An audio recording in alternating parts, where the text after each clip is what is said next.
Jhalod police દ્વારા નવરાત્રી મહોત્સવને લઈ આયોજકો સાથે બેઠક. કાયદો અને વ્યવસ્થા જાળવવા, સુરક્ષા અને ટ્રાફિક નિયમો અંગે માર્ગદર્શન અપાયું. ઝાલોદ પોલીસ મથકે આગામી નવરાત્રી મહોત્સવને અનુલક્ષીને શાંતિપૂર્ણ અને સુવ્યવસ્થિત ઉજવણી સુનિશ્ચિત કરવા ગરબા આયોજકો સાથે મહત્વપૂર્ણ બેઠકનું આયોજન કરવામાં આવ્યું હતું. પોલીસ અધિકારીઓ અને આયોજકો વચ્ચે થયેલી આ બેઠકમાં કાયદો અને વ્યવસ્થાની જાળવણી, ટ્રાફિક નિયમન, મહિલા સુરક્ષા તેમજ અન્ય સુરક્ષા વ્યવસ્થાઓ સંબંધિત વિવિધ મુદ્દાઓ પર વિગતવાર ચર્ચા કરવામાં આવી હતી. આ બેઠકનો મુખ્ય ઉદ્દેશ તહેવાર દરમિયાન કોઈ પણ પ્રકારની અનિચ્છનીય ઘટના ન બને તે માટે સંયુક્ત પ્રયાસો હાથ ધરવાનો હતો.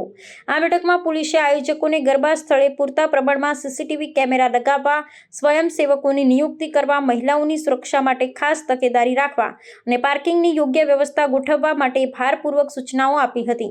આ ઉપરાંત રાત્રિના સમયે ધ્વનિ પ્રદૂષણ નિયંત્રણના નિયમોનું પાલન થાય તે સુનિશ્ચિત કરવા અને વીજળી સુરક્ષા સંબંધિત નિયમોનું પાલન કરવા પણ માર્ગદર્શન આપવામાં આવ્યું હતું. પોલીસ દ્વારા આયોજકોનો સહકાર આપવા અને નિયમોનું કડકપણે પાલન કરવા અનુરોધ કરવામાં આવ્યો હતો. આ બેઠકમાં હાજર રહેલા ગરબા આયોજકોએ પોલીસ દ્વારા આપવામાં આવેલા સૂચનોનું સકારાત્મક પ્રતિભાવ આપ્યો હતો. સંપૂર્ણ સહકાર આપવાની ખાતરી આપી હતી. પોલીસના આ પ્રયાસને નાગરિકોની સુરક્ષા પ્રત્યેની તેમની પ્રતિબદ્ધતા તરીકે જોવામાં આવે છે, જેનાથી નવરાત્રી પર્વ ઉત્સાહ અને સુરક્ષાના વાતાવરણમાં ઉજવાશે તેવી અપેક્ષા સેવાઈ રહી છે.